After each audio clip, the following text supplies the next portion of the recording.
Hello everyone, this is Dr. J with the Human Movement Institute, where we have improvement through movement. Today we will be discussing Latissimus Dorsi muscle mobilization and release.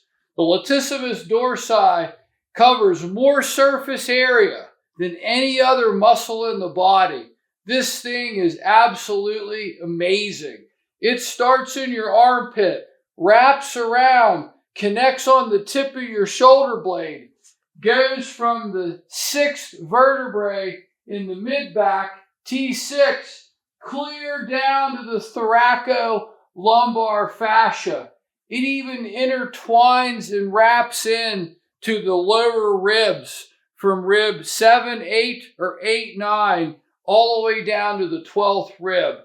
So when you see a muscle that covers this much surface area, and it's this big, you would have to suspect that it has a profound influence on your body and the health of your musculoskeletal system. An accurate human movement diagnosis of a hypoflexible, aka tight, Latissimus dorsi can be found through an easy self-check. By laying on a table, ground, or floor, you can tilt your pelvis to make sure that it's flat. Then you ask yourself, can I raise the shoulder and can the arm or humerus touch the ground or table without my back arching? It's absolutely essential that the back's flat or both knees are up to keep the back flat. If you have a tight Latissimus dorsi, the arm will not be able to touch the table. What's worse is a human movement diagnosis of an asymmetrical or unequal lat length or flexibility. This means that one side will go much further than the other. Just imagine the torque and pull that this will have on your mid-back, and hence its nickname, the mid-back manipulator. So let's say that you find that you have a tight Latissimus dorsi. How can we mobilize the lat muscle? We can use a large ball self-care mobility tool or even a foam roller.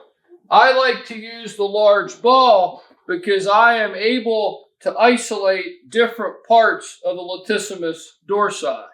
By laying on your side for more dose versus on the wall, less dose, I can find the origin of the Latissimus dorsi.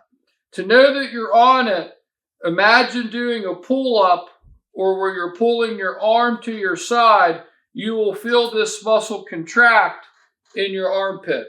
Remember, it's the lady between two majors. The Latissimus dorsi lives between pec major and teres major. I can do cross fiber rolling or with fiber rolling.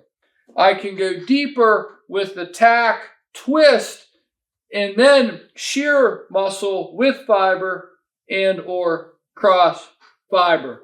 Because this muscle is so large, the initial starting dose to mobilize it before you can better stretch it would be to spend a couple minutes, 2 or 3 minutes at various angles in various locations of the muscle. Then as it comes down, it catches the bottom tip of the scapula or shoulder blade. Personally, I like to stretch my long head of triceps and Latissimus dorsi as I release the lat muscle. I am finding this muscle on the side of the blade clear down to the tip of the blade. Again, laying is very intense, high dose. So if you're someone that has a sensitive nervous system or this is too painful to release, please take it into standing against the wall.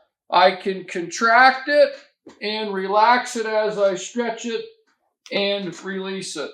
As you come down further, take less pressure onto the lower ribs. Lower ribs do not love to be mashed and pressed on too aggressively. it can cause adverse pain from muscle mobilization. So now I'm rolling, tacking, twisting the ball, shearing the lat, clear down to the pelvis.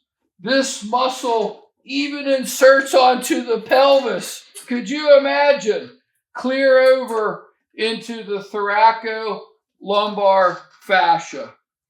Anytime we mobilize a muscle, if it's truly tight, we would ideally want to stretch it right after. Or I could use muscle mobilization as a dynamic warm-up pre-sport, pre-work, pre-workout, and then static stretch after. This concludes our Latissimus Dorsi muscle mobilization video. If you like this video, please hit the like button, the subscribe button, and share it with your friends and family. Tell everybody about how much surface area and where the Latissimus Dorsi lives, because this muscle is absolutely amazing. Until next time, take care, and I hope to see you all again soon.